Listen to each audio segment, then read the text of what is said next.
도쿄 교외의 번잡한 놀이터를 상상해 보세요. 4살배기.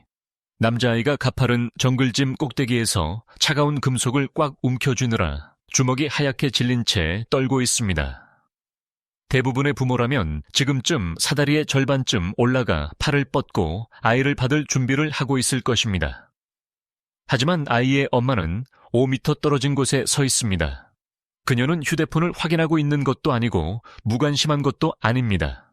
그녀는 거의 외과 의사처럼 날카로운 집중력으로 아이를 지켜보고 있습니다. 아이의 힘겨워하는 모습과 훌쩍거림을 보면서도 그녀는 아이를 구조하기 위해 한치도 움직이지 않습니다. 일본 부모들은 왜 아이들이 극심한 좌절을 겪는 순간에 아이들을 버려두는 것처럼 보일까요? 이것이 공감 능력의 부족일까요? 아니면 서양 부모들이 자신도 모르게 아이들에게서 빼앗고 있는 발달 기회를 그들은 보고 있는 것일까요? 하지만 대부분의 사람들이 모르는 사실이 있습니다. 이 침묵은 방치가 아니라 미마모루 라고 불리는 정교한 심리적 도구입니다. 그리고 이것을 이해하는 것이 지구상에서 가장 침착하고 자기 조절 능력이 뛰어난 아이들을 키우는 열쇠가 될지도 모릅니다. 아이가 힘들어할 때 개입하고 싶은 충동은 아마 부모가 가진 가장 원초적인 본능일 것입니다. 이 서구에서는 이것이 집중 육아 문화로 발전하여 아이가 발을 헛디디거나 사회적 마찰을 겪을 때마다 즉각적인 부모의 구조가 뒤따릅니다. 우리는 장애물을 제거함으로써 아이들의 성공을 위한 길을 닦아주고 있다고 믿습니다. 하지만 발달 심리학은 문제가 되는 역설을 제시합니다. 아이와 불편함 사이에서 끊임없이 완충 장치 역할을 함으로써 우리는 의도치 않게 자기 조절을 위한 아이들의 신경학적 능력을 저해할 수 있다는 것입니다. 이 지점에서 일본의 접근 방식은 확연히 달라집니다. 서양의 발달 모델이 분리를 통한 독립을 강조하는 경우가 많은 반면 일본의 육아 프레임워크는 애착 속에서의 회복 탄력성을 통한 독립에 초점을 맞춥니다. 발달 심리학의 한 획을 그은 연구는 생산적인 고군분투, 즉 스스로 문제를 해결하는 과정에서의 가벼운 좌절을 경험하도록 허용된 아이들이 미래의 스트레스에 직면했을 때 훨씬 더 높은 실행 기능과 낮은 기본 코르티솔 수치를 보인다는 점을 강조했습니다. 반대로 헬리콥터 부모의 아이들은 종종 더 높은 불안율과 약화된 내적 통제 소재를 나타냅니다. 하지만 대부분의 부모들이 모르는 사실이 있습니다. 일본 부모들은 강경하거나 냉정한 것이 아닙니다. 그들의 자제는 깊이 계산된 사랑의 한 형태입니다. 그들은 퍼즐을 풀거나 놀이터 싸움을 중재하기 위해 개입할 때마다 아이에게서 두뇌 형성의 순간을 뺏는다는 것을 이해합니다. 감정적인 연결을 잃지 않으면서도 이러한 자제를 어떻게 마스터하는지 이해하려면 일본 사회의 근간을 이루는 개념, 즉 아이를 지켜본다는 것의 의미를 근본적으로 재정의하는 개념을 살펴봐야 합니다. 일본 육아의 핵심에는 미마모루, 젠슈루라는 개념이 있습니다. 이 용어를 이해하려면 그 언어적 뿌리를 살펴봐야 합니다. 미는 본다는 뜻이고 마모루는 보호하다 또는 지키다는 뜻입니다. 서양 교육학계에서 지켜보는 것은 종종 수동적인 상태를 의미하거나 더 나쁘게는 개입의 전조를 의미합니다. 그러나 일본에서 미마모루는 매우 적극적이고 의도적인 자제의 한 형태입니다. 이는 아이의 어려움을 서둘러 해결하려고 하지 않고 관찰하는 행위로 간섭이라는 목발보다는 존재감이라는 안전망을 제공합니다. 이 접근 방식은 생산적인 고군분투, productive struggle라는 심리학적 원리에 기반을 둡니다. 발달 전문가들은 부모가 아이를 어려운 퍼즐이나 놀이터 갈등에서 구조할 때 본질적으로 아이의 전두엽 피지를 단락시킨다고 오랫동안 지적해왔습니다. 한 발 물러섬으로써 일본 부모들은 아이의 뇌가 좌절감을 헤쳐나가도록 허용하고 이는 고차원적인 실행 기능 발달로 이어집니다. 예이뜸 Early Childhood Research Quarterly 저널에 발표된 한 연구에 따르면 부모가 의도적인 관찰을 실천한 아이들은 고통의 첫 징후에 개입한 부모의 아이들에 비해 자기 조절 능력과 문제 해결 끈기가 현저히 높게 나타났습니다. 하지만 대부분의 부모들이 모르는 사실이 있습니다. 미마모루는 차갑거나 멀리 떨어져 있는 것이 아닙니다. 그것은 깊은 신뢰의 행위입니다. 부모는 조용히 네가 이것을 잘 처리할 수 있다고 믿는다 고 소통하는 것입니다. 이것은 아이가 지지받지만 억압당하지 않는 안전한 기반을 만들어줍니다. 그리고 대부분의 어른들이 결코 멈춰 생각하지 않는 부분이 바로 이것입니다. 아이를 무릎이 까진 상처나 잃어버린 장난감에서 구해주지 않음으로써 당신은 사실 아이에게 미래의 불안감에 대한 예방접종을 하는 것입니다. 하지만 미마모루는 단지 첫 번째 층일 뿐입니다. 일본 아이들이 공공장소에서 왜 그렇게 질서정연하고 침착한지 진정으로 이해하려면 이 지켜보기가 어떻게 깊이 뿌리내린 사회적 책임감으로 발전하는지 살펴봐야 합니다. 미마모루가 지켜보는 기술이라면 시스케는 내면화하는 기술입니다. 종종 단순히 훈육으로 번역되지만 시츠케의 한자는 문자 그대로 몸과 아름다움을 결합한 것입니다. 이는 심오한 문화적 진실을 드러냅니다. 일본에서 훈육은 외부적인 처벌이나 큰 소리의 언어적 교정이 아니라 아름답게 행동하도록 몸을 훈련하여 그것이 자신의 정체성의 무의식적인 부분이 되도록 하는 것입니다. 서양의 훈육이 종종 만약 물결표라면 그러면 물결표 하단은 식의 결과. 소리 지르는 것을 멈추지 않으면 우리는 공원에서 나갈 거야. 에 의존하는 반면 시츠케는 모범과 의식에 초점을 맞춥니다. 일본 부모들은 행동을 좋음 또는 나쁨의 도덕적 선택이 아니라 연습해야 할 기술로 봅니다. 이것이 일본 부모가 공공장소에서 소리 지르는 것을 거의 듣지 못하는 이유입니다. 대신 그들은 조용하고 반복적인 의식을 사용하여 적절한 행동을 알립니다. 예를 들어 식사 전에 이타다키마스라고 말하는 의식은 단순히 예절에 관한 것이 아니라 아이의 뇌를 침착함과 감사함의 상태로 전환시키는 감각적 닷 역할을 합니다. 하지만 대부분의 부모들이 모르는 사실이 있습니다.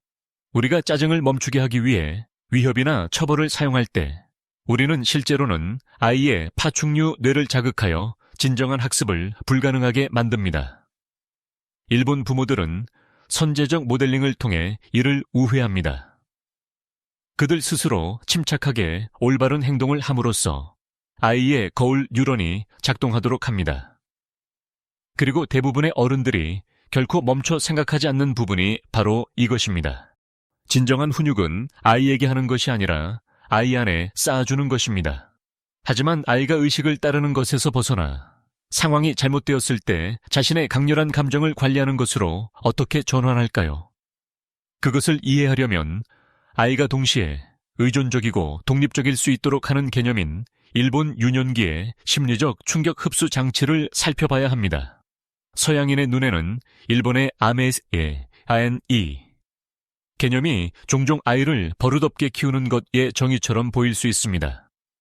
타인의 사랑에 의존하다 라는 동사 아메루에서 파생된 이 개념은 아이가 무조건적으로 응석을 부리고 보살핌을 받고자 하는 욕구를 설명합니다. 서구에서는 아이의 집착에 굴복하는 것이 나약하고 의존적인 어른을 만들까봐 두려워하며 조기 독립을 종용하는 경우가 많습니다. 그러나 일본 아동 심리학은 아메를 아이가 궁극적으로 홀로 세상에 나아가기 위해 필요한 필수적인 정서적 연료로 봅니다. 이 지점에서 애착의 생물학적 논리는 흥미로워집니다. 아이의 암의 욕구가 충족될 때, 즉 부모가 아이의 정서적 갈망이 위기로 고조되기 전에 예측하고 만족시킬 때 아이의 신경계는 깊은 안정감 상태에 들어갑니다. 이것이 발달 심리학자들이 안정애착 (Secure Attachment)이라고 부르는 것입니다. 메리 에인스워스의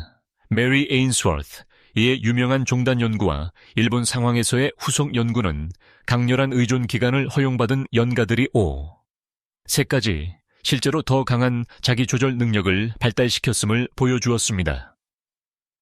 그들은 세포 수준에서 자신의 욕구가 충족될 것임을 알았기 때문에 관심을 끌기 위해 소리 지를 필요가 없었습니다. 하지만 대부분의 부모들이 모르는 사실이 있습니다. 우리가 너무 일찍 독립을 강요할 때 우리는 종종 회피적, 또는 불안정, 애착 유형을 만들어냅니다.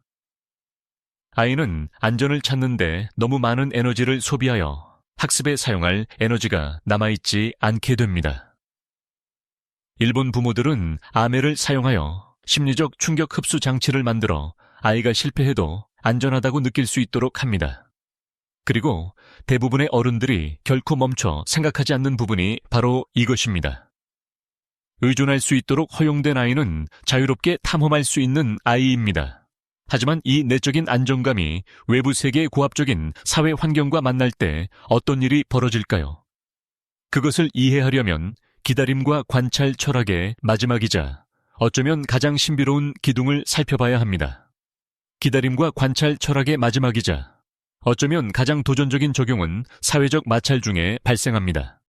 전형적인 서양 놀이터에서 두 명의 유아가 삽을 두고 싸우면 부모는 보통 몇 초 안에 개입하여 판사, 배심원, 집행자 역할을 합니다. 목표는 공정함입니다. 그러나 일본에서는 부모와 교사들이 활발한 갈등 중에도 미마모루를 실천하는 경우가 많습니다. 그들은 싸움을 무시하지 않습니다. 물리적 안전을 보장할 만큼 충분히 가까이 서 있지만 아이들이 사회적 교착 상태에 완전한 무게를 경험할 수 있도록 개입을 의도적으로 지연시킵니다. 이는 사회적 자기 조절에 대한 이해에 기반을 둡니다. 일본의 유아교육 연구는 아이들이 어른의 문제 해결세인 없이 불화의 불편함을 헤쳐나가도록 강요받을 때 훨씬 더 깊은 공감 능력과 협상 능력을 개발한다는 것을 시사합니다. 교착 상태의 좌절을 경험함으로써 아이의 뇌는 비공격적인 해결책을 찾도록 강요받습니다. 부모의 역할은 조용한 안전 다치이 되어 부모의 구조를 통해 도피하는 대신 아이가 갈등 속에 충분히 오래 머물러 배우는 데 필요한 정서적 안정감을 제공하는 것입니다. 하지만 대부분의 부모들이 모르는 사실이 있습니다. 우리가 아이의 사회적 문제를 대신 해결해 줄 때 우리는 사실 아이에게 무능하다고 말하는 것과 같습니다. 우리는 놀이터에서의 잠깐의 평화를 평생의 사회적 취약성과 맞바꾸는 것입니다. 일본 부모들은 단기적인 평온함보다 장기적인 사회적 근육을 우선시합니다. 그리고 대부분의 어른들이 결코 멈춰 생각하지 않는 부분이 바로 이것입니다. 아이가 안 돼 라는 상황을 통해 고군분투하게 함으로써 당신은 아이에게 조화의 가치를 가르치고 있는 것입니다. 하지만 미마모루에서 아메까지 이 네 가지 기둥을 되돌아볼 때 우리는 이들을 어떻게 현대에 빠르게 변화하는 세상에서 실제로 작동하는 삶의 방식으로 엮어낼 수 있을까요? 일본의 조용한 놀이터와 침착한 지하철 차량을 되돌아보면 기다림과 관찰의 미스터리는 보살핌의 부족이 아니라 깊은 신뢰의 풍요로움에 관한 것임이 분명해집니다. 미마모루의 의도적인 관찰, 시츠케의 체화된 훈육, 그리고 아메의 안전한 정서적 연료를 함께 엮음으로써 일본 부모들은 단지 행동이 바른 아이들을 키우는 것이 아닙니다. 그들은 자기 조절과 사회적 조화를 위해 생물학적으로 타고난 인간을 키우고 있는 것입니다. 하지만 오늘 우리가 밝혀낸 가장 중요한 진실이 있습니다. 진정한 독립은 아이에게 도달하도록 강요하는 목적지가 아니라 깊이 이해받고 안전하게 도전받는다는 느낌의 자연스러운 부산물입니다. 우리가 모든 사소한 불편함으로부터 아이들을 구하려고 서두르지 않을 때 우리는 마침내 아이들이 자신만의 강점을 발견할 공간을 제공하는 것입니다. 그리고 대부분의 어른들이 결코 멈춰 생각하지 않는 부분이 바로 이것입니다. 아이가 힘들어하는 순간 당신의 침묵은 종종 나는 너를 믿어 라고 말하는 가장 큰 소리가 됩니다. 만약 이러한 관점의 전환이 자녀의 다음 짜증이나 좌절을 보는 방식에 변화를 주었다면 구독하고 아래 댓글로 생각을 공유해 주세요. 오늘 당신은 어떻게 지켜보기를 실천할 것인가요? 오늘 저희와 함께 일본 아동 심리학의 깊이를 탐구해 주셔서 감사합니다. 이 통찰이 도움이 되셨다면 더 평온한 육아기를 찾는 다른 부모들과 이 영상을 자유롭게 공유해 주세요. 미마모루와 아메와 같은 논의된 개념들은 교육적인 목적과 문화 분석을 위한 것임을 기억해 주십시오. 이는 전문적인 의료, 심리 또는 교육적 조언을 대체하지 않습니다. 모든 아이는 독특합니다. 자녀의 발달이나 정신 건강에 대한 특정 우려 사항이 있다면 가족의 필요에 가장 적합한 지원을 보장하기 위해 항상 자격을 갖춘 전문가와 상담하십시오.